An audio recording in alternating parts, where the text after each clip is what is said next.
Now, after trying to get you out of a DPS class, trying to suggest some tanks for you, it's time to suggest some healers. There are multiple types of healers that do different things, from melee DPS to range DPS to lots of utility to little utility and more concentrated on healing.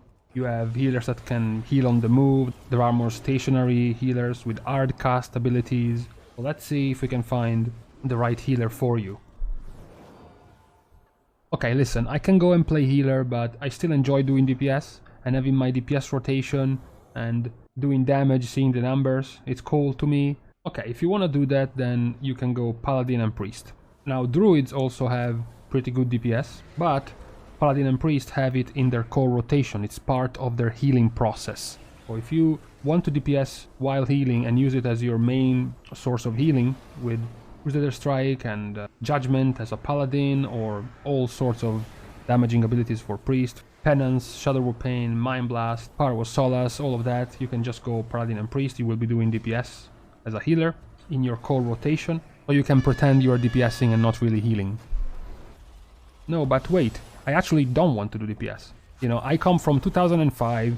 To me, the only things I do is put a bunch of D rank spells on my bars and just heal my tanks. I don't want to DPS. Okay, fine. If you don't want to DPS, if you don't want to have it part of your core and also not part of your kit to the point where you're supposed to and people around you expect you to, then play Holy Priest. Every other spec in some way has some ways to do DPS or to synergize their kit with DPSing as a healer. You have Resto Shaman, you have Resto Druid with good baseline damage, and then you have Monk, Discipline Priest and Paladin that can actually have DPS as part of their healing kit.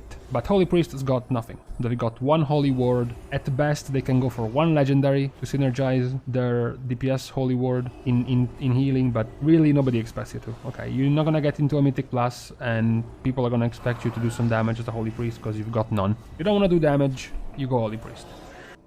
No, but Aizen, you know what my problem is? I have ADHD. I am hyperactive. I can't just stand still for 2 seconds. I have to constantly move, do something, move around. If you are that type of player who has to constantly fucking jump in place to do something, spend time doing something, and you want to be able to move, then you can play Druid and Paladin. Druid and Paladin are the healer specs with the most amount of instant abilities and the ability to just move everywhere, anywhere. The vast majority of heals, as a matter of fact, almost all of the heals of a Druid are gonna be instant. They can use on the move, running around, moving around. And Paladin, since it's effectively healing as a melee DPS, most of Paladin's abilities are going to be instant. Paladin has been turned into a Holy Spender type of healer. So now Word of Glory and Light of Dawn are also still instant abilities, and at least right now, right at this moment, Glimmer build is so good that you don't even need to cast Flash of Light and Holy Light. So basically you don't have any hard casted spells as a Druid or a Paladin. So those are perfect for you if you just want to keep going around. Guy from 2005, I am back. Not only do I not want to DPS, not only do I not want to have utility, I also don't want to just move. I don't want to move around. I don't like the playstyle of having to click one button every second, constant instant abilities. You know, I am a healer, I want a 3-second hard cast ability that locks me in place. I want to just sit there, look at my bar fill up, and then look at the heal coming out. That's my playstyle. If you want to hard cast a lot of ability, then you play Shaman and Holy Priest. Holy Priest does have a little more instant abilities than a Shaman can, especially in Shadowlands where Circle of Healing and Prayer of Mending are now instant, and then you also have Renew, which is instant. But most of the chunk, the big chunk of healing that's going to be done with Flash Heal, is going to be done with either Greater Heal or Prayer of Healing. Just, you know, slow, big, fat heals coming through. And then you have Shaman. One of the crutches of Shaman for a while now is that they can't heal properly when moving. But that's not what you care, right? You care about being stationary, you care about not using too many GCDs and just using hard cast long abilities, and Shaman is one of them. Shaman has Healing Surge, Healing Wave, Chain Heal, and Healing Rain, which is going to be probably like 80% of all their healing. Those are whole hard casted abilities. So if you like to just have those old school style of healing, you come into the game and you see a Paladin being a melee DPS and you're like, what the fuck is that? Then you see a Priest and he's DPSing to heal. You're like, what the shit? Then these two are gonna be good for you. Oh, great. The attention-seeking diva has come back. Yes, we already talked about this on the tank video. If you want the interrupt, the CC, the stun, the slow, the heal, the DPS, the battle res, etc, etc, if you want to do everything, if you want to have tons of utility, then you go Druid. This time around, since we're not tanking but we are healing, you're going Druid and Shaman. They have tons of buttons to press, they have tons of things they can do in different situations. Druid obviously beats out Shaman, especially with the newest additions. Druid now has Cyclone baseline and they have Stampeding Roar baseline. They are the only healer with a Battle Res. If you want to go into a Mythic Plus and have all eyes on you, you can be the one to come in and save the day, then you can be a Resto Druid. If you have fuck all interest in saving the day, if you just want to heal and you want very little utility, you want very few situations where people can point fingers on you and ask you, dude, where's your Ring of Peace? You know, where was your stun? Where was your interrupt? Your slow? Then again, you go Holy Priest. Because yeah, not only do they not do any DPS, but they also have very few utility. There's very little they can do to save others besides healing in any other sort of way. So you're not gonna really be the center of attention whatsoever as a Holy Priest. So if you really want to be invisible, just go Holy Priest. But you know, Aizen, I don't want to get overwhelmed by abilities, right? I'm trying to start playing a healer. I don't want to log in and see this guy with like 10, 12, 13, 14 different buttons that have all these little unique applications. I just want to have an easier and safer approach to healing where I have like 2, 3, 4 core abilities that I'm going to be using and they're going to carry me through. Okay, if you want the low IQ approach to healing, then you can go Druid. And the honorable mention, if you don't want to go Druid, is going to be either Holy Priest or Paladin. These are specs that use a very small core of abilities to do the whole thing. You have Druid, which essentially has Fluorescence to put on the ground, and then they have Life Bloom, keep up, and then they have Rejuvenation to keep up.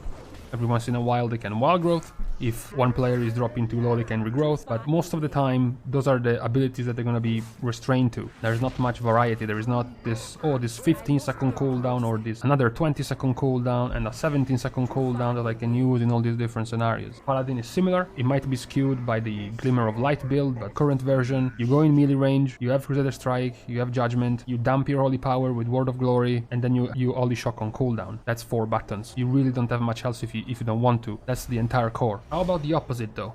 How about, fuck this, man, I wanna be varied. I wanna see my skill ceiling be super high. I wanna be also having a high skill floor. I don't wanna just have 3-4 abilities that I repeat multiple times. Okay then it's gonna be Shaman and Druid. No, it's not a typo. I didn't make a mistake. Similar to tanking, where Blood Decay is in both sides of the same coin, so is Druid. Starting with a Resto Druid is very easy because those healing over time put on players are going to be enough to carry you through. But the more you increase the difficulty, the more you push the envelope of your class and your spec, and the more things you can do with the Resto Druid. Yes, you have very few core abilities compared to other classes, but as I mentioned, you also have a massive amount of utility, and you have also a very good DPS, which means if you want to use all of that, the number of buttons you have to use starts increasing significantly. This is specifically for Mythic Plus. In raids, Druids are much worse, so to speak, as their utility and their DPS is much less valued, so they are constrained a little bit more in just healing, and that's where it becomes more boring. But for Mythic Plus, they are definitely a high skill ceiling spec that also has the advantage for newer healers that they also have a very low skill floor due to the simplicity of the build, or the simplicity of how the build looks at first. The other spec I mentioned is Shaman. Shaman is in a similar situation, except is essentially worse than Resto Druid in every way, but Shaman on a similar level, they also have very good DPS they can do in Mythic Plus, they also have a ton of utility they can do in Mythic Plus, they have more buttons that they can specialize into, like Downpour, like Wellspring, like Cloudburst, like Unleash Life. All these things they can fine-tune to use properly are going to increase the skill ceiling of the spec. So if you like to push a spec to the limit, you can go Druid and Shaman. And particularly if you're a hipster and you don't want to go for the OP flavor of the month spec, which is Druid, then you can try to be edgy and alternative and go Shaman instead. And with this we conclude the characterization of the healers. I hope you have found one that is right for you to try. And when I say I hope, I mean I demand. You have to start playing healer, guys, because there are too many DPS. We are overcrowded. We need a new plague to cull the numbers and force some of the survivors to go heal, because healing is an endangered species. It's not near extinction like a tank is, but still, we need to tend and care for the spec and the role. So please, as I mentioned with the tank video, BFA is ending. There is fuck all to do, so go on and start playing a healer in the meantime. Soon I'm gonna follow up with a video about the melee specs and range specs for Shadowlands. I'm gonna show probably 4 to 5 of the ones I think are the most unique for each and every style of play you can choose. Although remember, that video is purely rhetorical, because we all know you're gonna be starting a tank or a healer anyways, so there is really no need for me to give you suggestions on DPS specs, right? Right?